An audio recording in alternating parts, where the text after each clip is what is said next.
பிரசிடத்தை பத்தி சில விஷயங்கள் நம்ம தெரிஞ்சுக்கலாம், புதுசா வந்தவங்களும் தெரிஞ்சுக்கலாம். சரியா?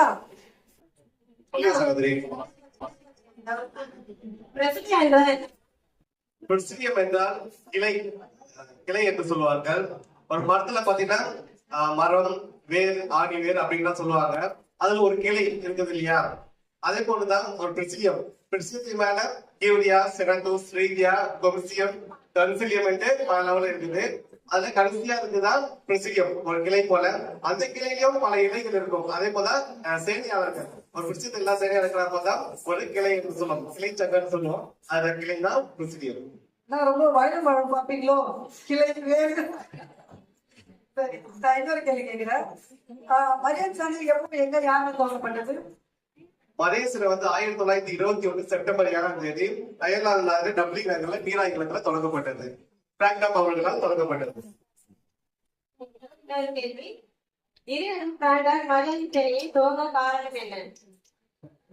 பிராங்க்டம் அவர்கள் தன்னுடைய சிறு வயது நட்போரை மீதும் ஜெபமாலை மீது அதிகம் பக்தி உள்ளவர்.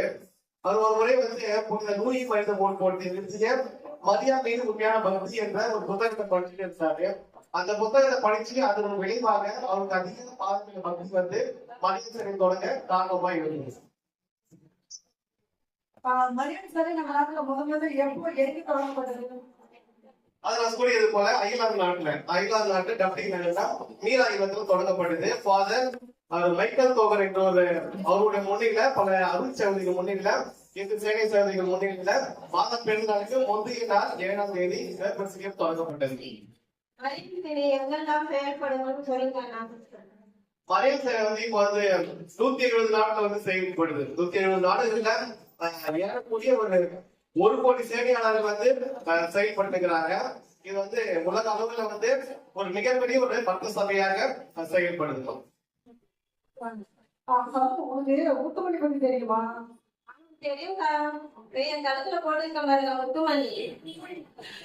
முத்துமணி நான் கூட போட்டு அழகா இருப்பேன்.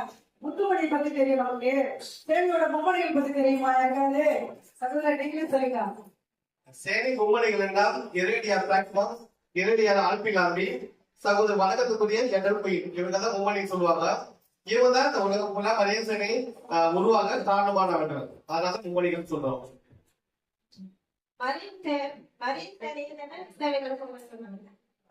மரியன் சேனையில சிறப்பான பணிகள் எதுன்னு பாத்தீங்கன்னா இல்லம் சந்திப்பு, குடும்ப சந்திப்பு ரொம்ப ஒரு முக்கியமான பணிகள் இருக்கு. அந்த குடும்ப சந்திப்புல பாத்தீங்கன்னா நோயாளிகள் சந்திப்பு, குடும்ப சமாளத்துக்காக ஜெபிக்கிறோம். குடும்பத்துல பல விசில்களை பிரிந்திருக்கிற குடும்பத்துக்காக சந்தி ஜெபிக்கலாம். குறிப்பா நம்ம குடும்ப சந்திக்கும் போது நம்ம என்ன விஷயத்த நம்ம கடைபிடிக்கிறோம்னா, அதுல அனைத்து வராதவர்களும் பாதித்து வர வைக்கணும். பாவ சகதம் செய்யாத இருப்பாங்க, வருட காலத்துல பாவ பழிக்கு செய்யாத இருப்பாங்க, அவங்கள பாவ சகதம் செய்ய வைக்கிறோம். சில பிள்ளைங்க ஏற்ற காலத்துல அனுச்சாதம் பெறாத இருப்பாங்க. அவங்க அந்த அதோட அப்படி இருப்பாங்க. அவங்க சந்திச்சு அதை நம்ம பிழைக்கிறதுக்கு தூண்டுதல் நம்ம செய்யணும். பலத்துல ஆலயத்துக்கு வர வைக்கணும். இது மட்டும் இல்லாத மருத்துவமனை சந்திப்பு, முதியோர்கள் சந்திப்பு, தொழில் நோய்கள் சந்திப்பு, இது போல பல பணிகள் நம்ம மனித சேவையில செய்ய வலியுறுத்துறாங்க. இவ்வளவு சேவை இருக்கா? நான் வீட்டுல சாமான்தான் சேவை நினைச்சிட்டு இருந்தேன். முக்கியமான நீங்க சொல்லிதான் நான் தெரிஞ்சுக்கிட்டேன். சரி, அப்படி கேள்வி போலாம்.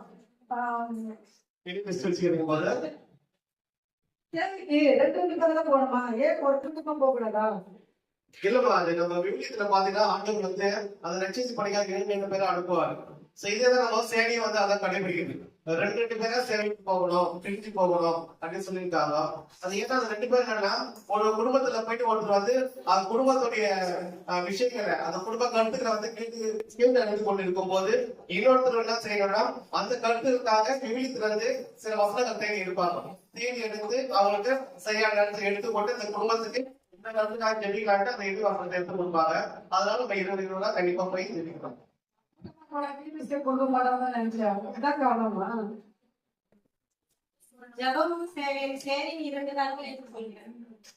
ஆமாமா, சேனையில ஜபமும் சேனையும் 2 இணைந்துதான் மரியன் சேனை. அதனால ஜபமும் சேனையின் 2 கண்கள் என்று சொல்றோம்.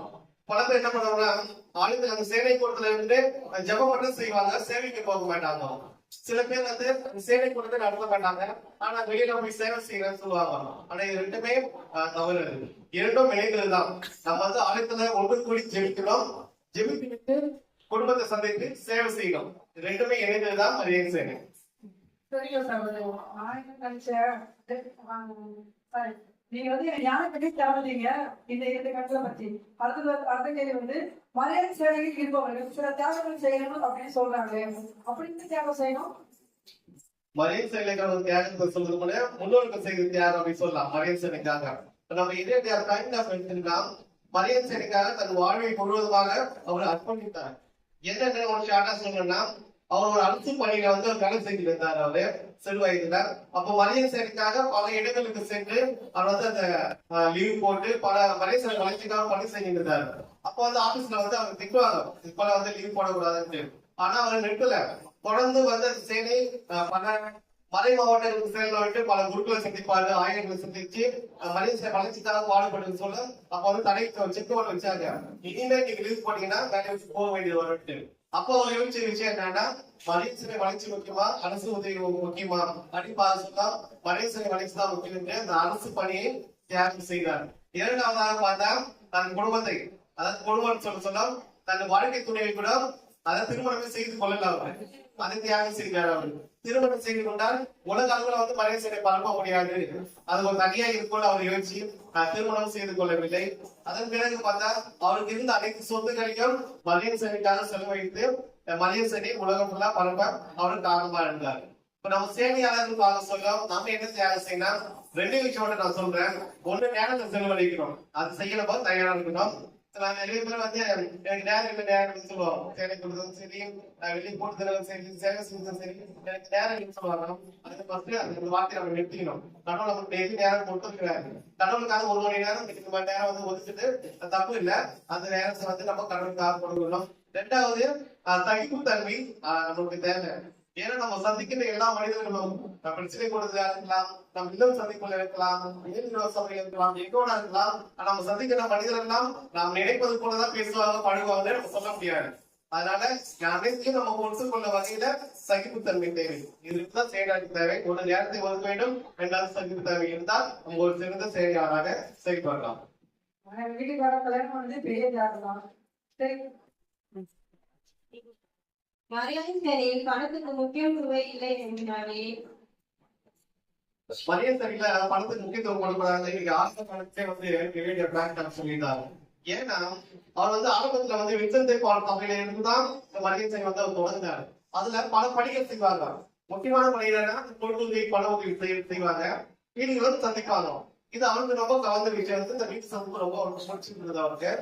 அதுல இருந்து அந்த வின்சென்ட் பால் வந்து சிறு காலத்துல வந்து வெளியே வந்து பல குடும்பங்களை சந்தித்து அவர் ஜெபிக்க ஆரம்பிக்கும் போது சந்திக்கின்ற குடும்பங்கள் என்ன நினைக்கிறாங்கன்னா, இவர் வந்தா கொண்டு வந்து கொடுப்பாங்க அப்படின்னு அவர் நினைக்கிறாங்க. அப்ப அவர் மனசுல வரை பாதிப்பு ஏற்பட்டது. நம்ம வந்து பணம் உருவாக்கும் போது எல்லாராலும் பண உதவி செய்ய முடியாது, அது ஒரு நினைச்சாரு. ரெண்டாவது மருத்துவமனையை அது போல சந்திப்புகளாக முதிர்வுகள் சந்திக்கும் போது பல பேர் வந்து பணக்காரர்களை வசதி படிக்கிறார்கள், ஆனா அவங்களுக்கு ஆழ்ந்தால வார்த்தை சொல்ல ஆட்கள் இல்லை. அதெல்லாம் நினைச்சு இவங்களுக்கு ஆழ்ந்தால வார்த்தைகள் தேவை, எவ்வளவு தேவை, பணம் முக்கியம் இல்லை. அதனால வந்து பண உதவியும் பொருள் உதவிக்கு வித்தியாசம் போல ஒரு பொருட்கள் இருக்கு சொல்ல நம்ம ஜெப உதவியும் ஆழ்ந்தால வார்த்தைகள் சொல்ல நம்ம குடும்பம் உருவாக்கணும்னு நினைச்சு மரியாதை சேனை தொடங்கினாரு. இவரு நினைச்சு இது போட்ட திட்டம் என்னன்னா பணத்துக்கு மரியாதை சேனை முக்கியத்துவம் கொடுக்காதீங்க அப்படின்ட்டு அவரு முடிவு பண்ணாரு. பணத்துக்கு வேலை இல்லை, இன்னைக்கே சேரணும், பணத்தை சேமிக்கணும். அப்போ உனக்கு கிறிஸ்துமஸ் தெரியுங்களா? அது ஒரு விழா. வேற என்ன விழா தெரியும்?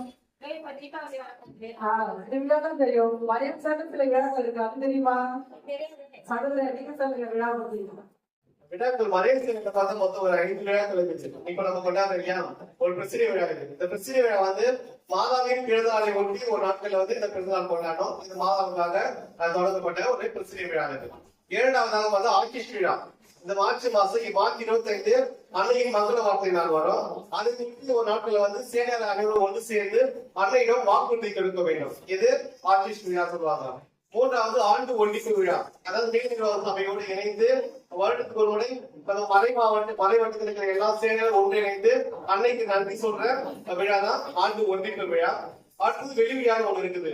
இது வந்து அந்த ஜூன் மாசம் ஜூன்ல வந்து இந்த கோடை விடுமுறை சொல்லுவாங்க. சேனையாளர் அனைவரையும் சந்தோஷம் மகிழ்ச்சி படுத்துவதற்காக ஒரு இடத்துக்கு அழைத்து சென்று அவங்க மகிழ்ச்சி படுத்துவாங்க. இது வந்து வெளி விழா சொல்லுவாங்க. இதை தவிர்த்து 5வது ஒரு விழா என்னன்னா சேனை மாநாடு சொல்லுவாங்க. இது வருடத்துக்கு 2 வருடத்துக்கு ஒரு முறை ஒரு சேனை மாநாடு நடத்தி எல்லாருக்கும் ஒரு பயிற்சி பாசறை போல ஒரு அனுபவத்தை சேனை அனுபவத்தை கொடுக்கணும் அப்படின்னு தான் சேனை மாநாடு. மொத்தம் 5 விழாக்கள் தான். உங்களுக்கு யாராவது அறிவுரை சொல்ல பிடிக்கும்? எனக்கு பிடிக்காதுக்கா. ஆனா சேனையில முக்கியமான ஒரு நிலையான அறிவுரைக்கு ஒண்ணு இருக்கா? அது எப்படி, அதை பத்தி விளக்க சொல்லுங்க சகோதரரே. சேனையின் நிலையான அறிவுரை வந்து ஒவ்வொரு சேனையாளுக்கும் கண்டிப்பா தெரிஞ்சிருக்கும். ஏன்னா மாதத்தில் முதல் கூட்டத்துல வந்து இந்த சேனையாளின் நிலையான அறிவுரை சொல்லுவோம். இது இன்னொரு தலைப்பு கொடுத்திருப்பாங்க, சேனையாளுக்குரிய அடிப்படை கடமைகள் என்று தலைப்பு கொடுத்திருப்பாங்க. இதுல முதல்ல பார்த்தோம்னா வாரந்தோறும் நடைபெற குசிலை கூட்டத்துக்கு நேரம் தவறாமே வர வேண்டும். சேனையாளோட அடிப்படை கடமை கூட்டத்தில் முழுமையாக கலந்துக்கிறது. நம்ம ஆலயம் இருந்தாலும் சரி, எங்க இருந்தாலும் சரி, எந்த கூட்டமா இருந்தாலும் சரி, முழுமையா கலந்துக்கணும். ஒரு பள்ளிக்கு வந்து நம்ம தாமதமா போனா என்ன பண்ணுவாங்க, ஒழுங்காக முடி போட சொல்லுவாங்க, வீட்டுக்கு வைப்பாங்க. ஏன்னா அது முக்கியத்துவத்தை நம்ம உணர்ந்துக்கிறோம். அதே போட்டுதான் சேனை கூட்டத்திலும் ஒவ்வொரு கூட்டத்திலும் நம்ம முழுமையா கலந்துக்கிறோம். 7வதாக பார்த்தா என்ன சக்கிலிக்கணும். நாங்களும் சக்கிலிக்க சொல்லியிருப்பாங்க. இந்த சக்கிலிக்க என்னன்னா அன்னை மரியாதைக்கும் நம்மளுக்கும் உள்ள உறவை இணைக்குது, ஒன்றிணைக்குது. நம்ம எப்போ அன்னை மரியாதையோடு இணைந்து இருக்கிறோம் இந்த சங்கிலி ஜெபத்தை ஒவ்வொரு சேவையாளரும் எந்தோடும் சொல்ல வேண்டும் என்பதை குறிக்குது. 3வது பாத்தீங்கன்னா சேவை பத்தி வர்றது விசுவாச மனப்பான்மையோடு கன்னிமரியாதையோடு முடித்து சேவை கூட ஏதாவது தகுதியான செய்ய புரிய வேண்டும். தாங்கள் யாருக்கா உழைக்கிறார்களோ அவர்களிலும் தங்கள் உடன் தொடரான ஏழை சேவையாளரும் கிருஷ்ணாதரை காண வேண்டும்.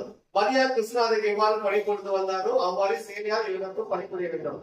இது அந்த ஒரு விஷயத்துல 3 கருத்துக்கள் வரும். இந்த விளக்கமா சொல்றேன்னா ஏதாவது விசுவாசம் மனப்பான்மையோடு நாம செய்யற பணி வந்து ஒரு விளையாட்டு தரமா இருக்கக்கூடாது.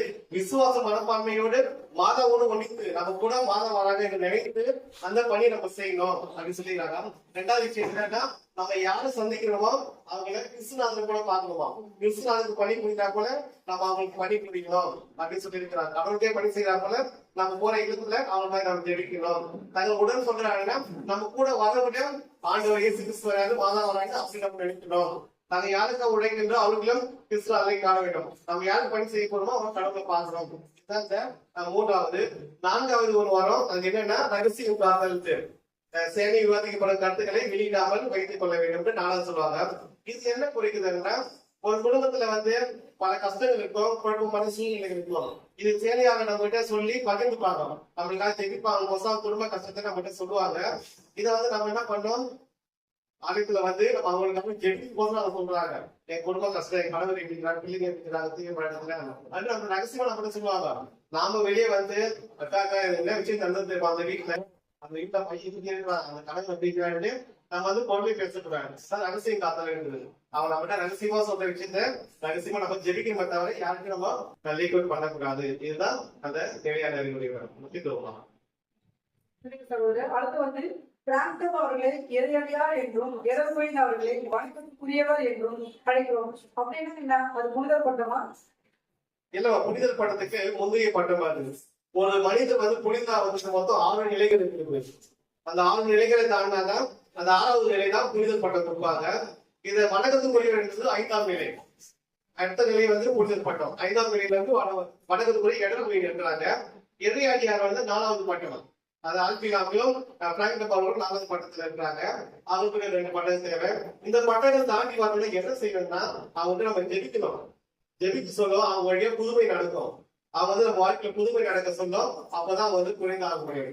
புனிதர் எல்லாருமே புதுமை செய்துதான் புனிதராக முடியும். அதனால அவங்க புனிதராகிறதுக்கு இன்னும் ஒன்று செய்யறதுக்கானதான் இருக்குது. அதனால நம்ம தொடர்ந்து சேனை கொடுத்துல அவங்க புனிதர் படுறதுக்காக நம்ம ஜெபிச்சு இருக்கிறோம். இதுதான் கடைசி கேள்வி. சொல்லுங்க. சேனை முடிவு ஜெபத்தில் இறந்த விசுவாசிகளான மக்கள் ஜெபம் எதற்காக? இது வந்து நம்ம மரியாதை சிறையில பணி செய்து மனித அடைவுக்காகவும் இந்த இறந்த ஆன்மாக்கள் ஜெபம் ஜெபிக்கப்படுது. இது ஒரு ஸ்பெஷல் என்னன்னா நம்ம வந்து இறந்த ஆன்மாக்கள் அவங்க ஜெபிக்க முடியாது. அங்க உத்தரசலத்துல இருப்பாங்க. அவங்களுக்காக நம்ம குடும்பத்துல இருக்கிறவங்க உறவினர் நம்ம வந்து அவங்களுக்காக ஜெபிப்போம். பூசை உப்பு கொடுத்து அவங்க நம்ம ஜெபிப்போம். ஜெபிச்சு அவங்களுக்கு ஆன்மா வந்து நெத்திலை பாடாடின்றது நம்முடைய விசுவாசம் இது இல்லையா? ஆனா மரியாதை சிறையில மனிதர்களுக்கு நிச்சயமாக மோட்சம் இருக்குதுன்றது 99% நம்ம நம்பணும். எப்படி நீ கேட்கணும், எப்படின்னா ஒவ்வொரு மரியாதை சிறையிலும் ஒவ்வொரு நாளும் ஒவ்வொரு நிமிடத்துக்கு ஒரு முறை அந்த சேனையாளர்கள் பிரிச்சுட்டு இருக்கிறாங்க. எப்படின்னா உலகம் ஃபுல்லா 170 நாடுகள்ல வந்து மரியாதை சேனை செயல்படுது. ஒவ்வொரு மரியாதை சேனை ஒவ்வொரு கேண்டில் செயல்படுது, ஒவ்வொரு மணி நேரத்துல செயல்படுது. அப்படி பார்க்க சொன்னா ஒவ்வொரு மணி நேரத்துக்கு ஒரு முறை ஒரு பிரச்சனை கூட நடந்துகிட்டே இருக்குது. ஒவ்வொரு பிரச்சனை கொடுத்தாலும் இறந்த மரியாதை சேனைக்காக தொடர்ந்து ஜெபிச்சுட்டே இருக்கிறாங்க. அப்ப வந்து 1 கோடி பேர் வந்து ஒரு மணி நேரத்துக்கு 1 கோடி பேர் ஜெபிச்சுட்டே இருக்கிறாங்க மனித சேனையாளருக்காக.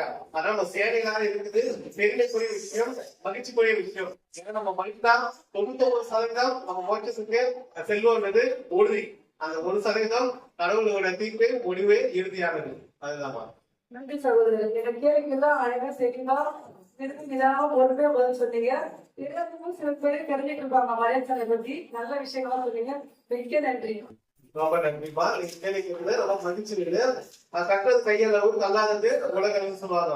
நம்ம தெரிஞ்சிட்ட விஷயம் சில விஷயங்கள் தான், இன்னும் தெரிஞ்சுக்கிற விஷயம் பல விஷயங்கள் இருக்குது. ஆனா நம்ம வந்து உண்மையான செயலாளராக இருப்போம், உண்மையான பணி செய்வோம், பல விஷயங்களை கருதுவோம், பயனுள்ள செயல்களை நம்ம செய்வோம் என்று கூறி வாய்ப்படுறதுக்கு நன்றி கூறி விடைபெறுகிறோம். நன்றி. பதியை வாழ்க.